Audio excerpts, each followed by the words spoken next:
নমস্কাৰ আপোনালোক সকলোকে পুনৰবাৰ স্বাগতম নস্মাই মজিদ বন্ধুসকল বলগতে চামক আজি 9টা গুৰুত্বপূৰ্ণ খবৰ প্ৰথমটো খবৰ আজি ৰাজ্যৰ 5 সমষ্টিৰ উপনিৰ্বাচনত নৱনিৰ্বাচিত বিধায়কৰ শপত গ্ৰহণ নৱনিৰ্বাচিত 5 গৰাকী বিধায়কক শপত বাক্য পাঠ কৰোৱাব অসম বিধানসভাৰ অধ্যক্ষ বিশ্বজিৎ দৈমাৰীয়ে বিধানসভা চৌহদত অনুষ্ঠিত হ'ব এই শপত গ্ৰহণ অনুষ্ঠান আজি শপত বাক্য পাঠ কৰিব দীপ্তিময় চৌধুৰী নিৰ্মল কুমাৰ ব্ৰহ্ম দিগন্ত ঘাটৱাল দীপ্লুৰঞ্জন শৰ্মা লগতে নিহাৰ ৰঞ্জন দাসকো শপত বাক্য পাঠ কৰোৱাব বিধানসভাৰ অধ্যক্ষ বিশ্বজিৎ দৈমাৰীয়ে পৰৱৰ্তী খবৰ ৰাজ্যবাসীক উদ্দেশ্যি মুখ্যমন্ত্ৰী হিমন্ত বিশ্ব শৰ্মাৰ 5টাকৈ ডাঙৰ ঘোষণা শীঘ্ৰে ব্যাপক সালসলনি হ'ব হিমন্ত বিশ্ব শৰ্মাৰ মন্ত্ৰীসভাত লগতে ৰাজ্যবাসীক উদ্দেশ্যি মুখ্যমন্ত্ৰীয়ে কি ঘোষণা কৰিছে চাও আহক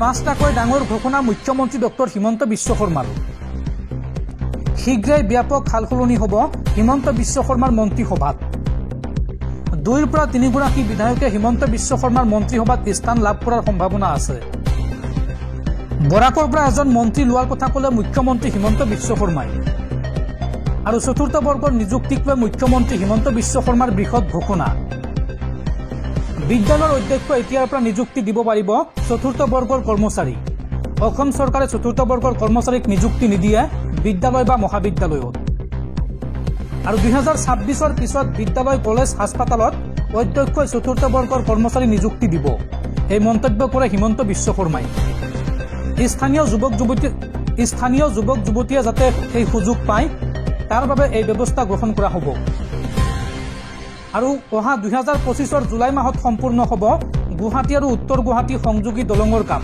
প্ৰধানমন্ত্ৰী মোদীয়ে উদ্বোধন কৰিব এই দলংখন আৰু এই দলঙত নতুনকৈ স্থাপন কৰা হ'ব এটা টোল গেট অৱশ্য এই টোল গেটত সাধাৰণ গাড়ী মটৰে দিব নালাগে কোনো টোল টেক্স লগতে সিটি বাছে দিব নালাগে টোল টেক্স কেৱল নৈশ বাছ আৰু ট্ৰাকে দিব লাগিব টোল টেক্স এই মন্তব্য কৰে হিমন্ত বিশ্ব শৰ্মাই লগতে সুমি বিশালক লৈও ডাঙৰ মন্তব্য হিমন্ত বিশ্ব শৰ্মাৰ সুমি বিশাল সন্দৰ্ভত মুখ্যমন্ত্ৰীয়ে কয় যে জেলৰ পৰা ওলাব নোৱাৰিব সুমি আৰু বিশাল উচ্চ ন্যায়ালয়ৰ ৰায়ক প্ৰত্যাহ্বান জনাব চিবিআইয়ে সুপ্ৰিম কোৰ্টলৈকে যাব চিবিআই সুমি বৰা বিশাল ফুকন জেলৰ পৰা মুকলি আকাশৰ তলত ওলাব নোৱাৰিব এই মন্তব্য ৰাজ্যৰ মুখ্যমন্ত্ৰী হিমন্ত বিশ্ব শৰ্মাৰ পৰৱৰ্তী খবৰ প্ৰধানমন্ত্ৰী নৰেন্দ্ৰ মোদীয়ে বিশ্বগুৰুৰ মুকুট খুলি পেলাব লাগে বিদেশৰ সমস্যাতকৈ দেশ বা প্ৰতিবেশী ৰাষ্ট্ৰৰ সমস্যাত গুৰুত্ব দিয়ক মোদীয়ে বাংলাদেশক লৈ বিশ্বগুৰুৱে কি কৰিছে বুলি প্ৰধানমন্ত্ৰী মোদীক কটাক্ষ গৌৰৱ গগৈ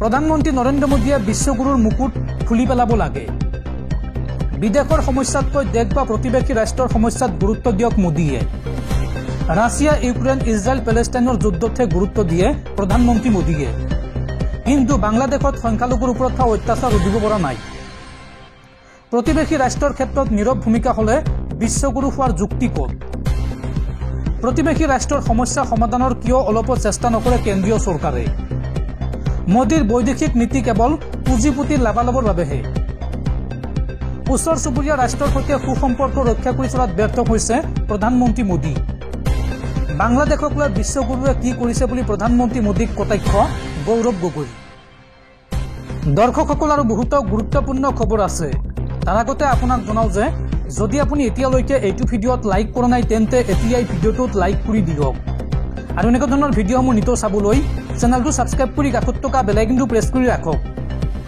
পৰৱৰ্তী খবৰ গুৱাহাটীৰ ৰাজপথত গুণ্ডাগিৰি কৰা নিলম্বিত অচি ভাৰ্গৱ বৰবৰাৰ সন্মুখত নতুন বিপদ যিকোনো মুহূৰ্তত গ্ৰেপ্তাৰ হ'ব পাৰে নিলম্বিত অচি ভাৰ্গৱ বৰবৰা ভাৰ্গৱৰ বিৰুদ্ধে ৰুজু হৈছে নতুন গোচৰ আৰু দোষী সাব্যস্ত হ'লে 10 বছৰ পৰ্যন্ত হ'ব পাৰে জেল বিপদ নিশ্চিত নিলম্বিত অচি ভাৰ্গৱ বৰবৰাৰ বিৰুদ্ধে ৰুজু হৈছে নতুন গোচৰ আৰু এই গোচৰত দোষী সাব্যস্ত হ'লে 10 বছৰ পৰ্যন্ত জেল হ'ব পাৰে ভাৰ্গৱৰ আৰক্ষীৰ দায়বদ্ধতা আয়োগে ৰুজু কৰিছে নিজাববীয়া গোচৰ এই সন্দৰ্ভত বিৰোধী দলপতি দেৱব্ৰত শইকীয়াৰ পত্ৰৰ উত্তৰত আয়োগে স্পষ্ট কৰিছে এই কথা উল্লেখযোগ্য যে জ্ঞানদীপ হাজৰিকাক প্ৰহাৰ কৰি বিতৰ্কত আহিছিল ভাৰ্গৱ বৰবৰা আৰু ভাৰ্গৱৰ বিৰুদ্ধে পাণবজাৰ থানাত ৰুজু হৈছিল জামিনবিহীন ধাৰাত গোচৰ আৰু মানৱ অধিকাৰ আয়োগেও ভাৰ্গৱ বৰবৰাৰ বিৰুদ্ধে ৰুজু কৰিছিল গোচৰ। দণ্ডাধীশ পৰ্যায়ৰ তদন্তৰ নিৰ্দেশ দিছিল ৰাজ্যিক মানৱ অধিকাৰ আয়োগে। কিন্তু ৰহস্যজনকভাৱে এতিয়ালৈকে ভাৰ্গৱৰ বিৰুদ্ধে ব্যৱস্থা লোৱা নাই আৰক্ষীয়ে। এতিয়া প্ৰশ্ন হৈছে অগ্ৰিম জামিন লাভৰ বাবে সুযোগ দিয়া হৈছে নেকি ভাৰ্গৱ বৰবৰাক।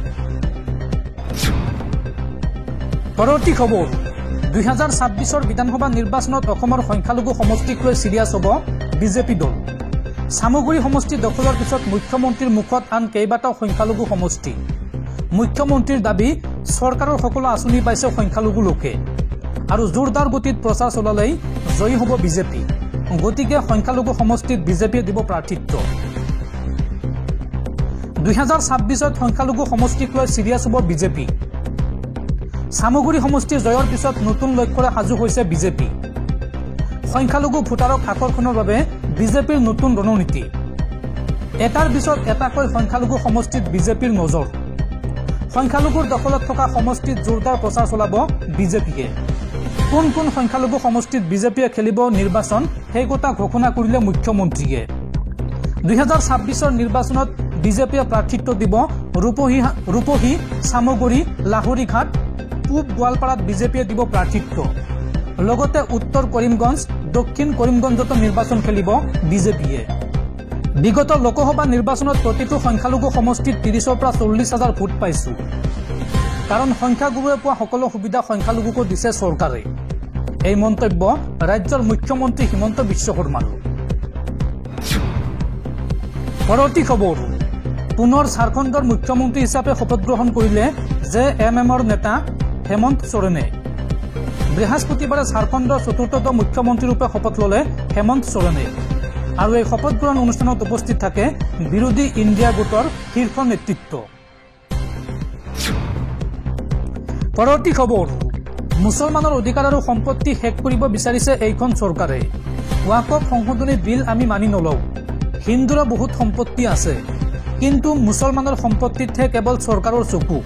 ৱাকফ সংশোধনী বিল পাছ কৰিলেই দেশত ভয়াৱহ আন্দোলনৰ হুংকাৰ প্ৰদান কৰি লাখ লাখ মুছলমানৰ প্ৰতিবাদ। মুছলমানৰ অধিকাৰ আৰু সম্পত্তি শেষ কৰিব বিচাৰিছে এইখন চৰকাৰে। আমি নাগৰিকত্ব ৰক্ষাৰ স্বাৰ্থত NRC আৰু কাৰো বিৰোধিতা কৰি আহিছো। ৱাকফ সংশোধনী বিল পাছ কৰিলেই দেশত ভয়াৱহ আন্দোলন গঢ়ি তোলা হ'ব। হিন্দুৰ দেশত বহুত সম্পত্তি আছে, কিন্তু মুছলমানৰ সম্পত্তিতহে চৰকাৰৰ চকু। ৱাকফ সংশোধনী বিলৰ বিৰুদ্ধে লাখ লাখ মুছলমানৰ প্ৰতিবাদ। ৱাকফ সম্পত্তি মুছলমানৰ আখ্যাৰে ৱাকফ সংশোধনী বিলৰ বিৰোধিতা। পশ্চিমবংগত জমিয়ত ই উলেমাৰ নেতৃত্বত বিশাল প্ৰতিবাদী কাৰ্যসূচী। কেতিয়া ৱাকফ সংশোধনী বিল মানি নোলোৱাৰ হুংকাৰ মুছলমানসকলৰ। কলকাতাৰ ৰাজপথ কঁপাই কেন্দ্ৰীয় চৰকাৰ বিৰোধী শ্লোগান প্ৰতিবাদকাৰী। চৰকাৰক কঠোৰ সমালোচনা জমিয়ত ই উলেমাৰ সভাপতি মৌলানা ছিদ্দিকুল্লাহৰ। পৰৱৰ্তী খবৰ পঞ্চায়ত নিৰ্বাচনক লৈ ডাঙৰ খবৰ। পঞ্চায়ত নিৰ্বাচনক লৈ সাজু হৈছে ৰাজ্যিক নিৰ্বাচন আয়োগ।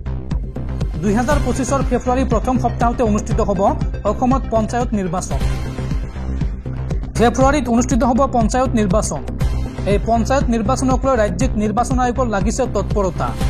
ভোটাৰ তালিকা প্ৰস্তুতকৰণৰ দিশত অগ্ৰসৰ হৈছে নিৰ্বাচন আয়োগ। ইফালে পুনৰ নিৰ্ধাৰিত সমষ্টিৰ আধাৰত ভোটাৰ তালিকা প্ৰস্তুতৰ নিৰ্দেশনা দিছে নিৰ্বাচন আয়োগে। অহা 10 ডিচেম্বৰলৈ চলিব নতুন ভোটাৰ তালিকা প্ৰস্তুতিৰ কাম। আকৌ 11 ডিচেম্বৰত প্ৰকাশ পাব খচৰা ভোটাৰ তালিকা। 14 ডিচেম্বৰৰ পৰা 21 ডিচেম্বৰৰ ভিতৰত খচৰা তালিকা সন্দৰ্ভত দাখিল কৰিব পাৰিব ওজৰ আপত্তি। ইফালে সকলো ধৰণৰ ওজৰ আপত্তি নিষ্পত্তি কৰা হ'ব 22 পৰা 26 ডিচেম্বৰৰ ভিতৰত। আকৌ 28 ডিচেম্বৰত প্ৰকাশ পাব চূড়ান্ত ভোটাৰ তালিকা। পৰৱৰ্তী খবৰ বিমুদ্ৰাকৰণেও দেশত বন্ধ কৰিব পৰা নাই জালিয়াতি। বিগত 5 বছৰত দেশত 300% পৰ্যন্ত বৃদ্ধি পালে জাল নোট। শেহতীয়াকৈ প্ৰকাশ পাইছে এই তথ্য। কেন্দ্ৰীয় চৰকাৰ আৰু ৰিজাৰ্ভ বেংকে দেশত জাল নোট প্ৰতিৰোধৰ বাবে যিমানে ব্যৱস্থা গ্ৰহণ নকৰক কিয় বাস্তৱ পৰিস্থিতিৰ পৰা অনুমান কৰিব পাৰি যে এই ক্ষেত্ৰত কোনো কাম হোৱা নাই। 2018-19 পৰা 2023-24 চনৰ ভিতৰত 5 বছৰত দেশত 500 টকীয়া জাল নোটৰ সংখ্যা 4 গুণ বৃদ্ধি পাইছে। ইয়াৰ উপৰিও ৰিজাৰ্ভ বেংকে যিমানে 2000 টকীয়া নোট উভতাই নিনিয়ক কিয় পৰিসংখ্যা অনুসৰি 2020-21 চনৰ পৰা পৰৱৰ্তী 3 বছৰত প্ৰচলনত 2000 টকীয়া জাল নোটৰ সংখ্যাও 3 গুণ বৃদ্ধি পাইছে। শেহতীয়াকৈ কেন্দ্ৰীয় বিত্ত মন্ত্ৰালয়ে প্ৰচাৰ কৰা এক টকাত এনে চাঞ্চল্যকৰ তথ্য পোহৰলৈ আহিছে। কেন্দ্ৰীয় বিত্ত ৰাজ্যমন্ত্ৰী পংকজ চৌধুৰীয়ে লোকসভাত এক প্ৰশ্নৰ লিখিত উত্তৰত এই পৰিসংখ্যা দাখিল কৰে। মন্ত্ৰীগৰাকীয়ে 2018-19 চনত দেশত 21,865 মিলিয়নখন 500 টকীয়া নোট প্ৰচলন হৈ থকা বুলি দাবী কৰাৰ বিপৰীতে 2022-23 চনত ই সৰ্বাধিক 91,111 মিলিয়নখনত উপনীত হয়। যদিও 2023-24 বিত্তীয় বৰ্ষত ই সামান্য হ্ৰাস পাইছে, তথাপিও দৈনিক ব্যৱহাৰ খুচুৰা লেনদেনত 2018-19 চনৰ তুলনাত ই 4 গুণতকৈও অধিক অৰ্থাৎ 85,111 মিলিয়ন হৈছে। যদিও 2000 টকীয়া নোটৰ ক্ষেত্ৰত এই সংখ্যা ইমান বেছি নহয়, তথাপি মূল্য নিৰ্ধাৰণৰ ক্ষেত্ৰত ই বহু পিছ পৰি থকা নাই। যদিও 2018-19 চনৰ তুলনাত 2022-23 চনত ইয়াৰ প্ৰচলনৰ পৰিমাণ যথেষ্ট হ্ৰাস পাইছিল, পিছৰ বছৰত ই পুনৰ প্ৰায় 3 গুণ বৃদ্ধি পাইছিল। ফলত বুজা যায় যে বিমুদ্ৰাকৰণৰ পিছত দেশত জাল নোটৰ বিস্তাৰ হ্ৰাস কৰিবলৈ বজাৰত 2000 টকাৰ নোটৰ প্ৰচলন হ'লেও ই ডাঙৰ ফলপ্ৰসূ ভূমিকা ল'বলৈ সক্ষম হৈছিল বুলি দাবী কৰিব নোৱাৰি। ফলস্বৰূপে ৰিজাৰ্ভ বেংক কৰ্তৃপক্ষই 2018-19 চনৰ পৰা 2000 টকীয়া নোটৰ ছপা হ্ৰাস কৰা বা মে 2023 চনৰ পৰা প্ৰত্যাহাৰ কৰাৰ কথা ঘোষণা কৰে। এতিয়া 2024-25 চনৰ তথ্য প্ৰকাশ পালে বুজিব পৰা যাব যে শীৰ্ষ বেংকটোৰ কৰ্তৃপক্ষই কিমান পৰিমাণৰ নোট প্ৰচলনৰ পৰা আঁতৰাই নিবলৈ সক্ষম হৈছে।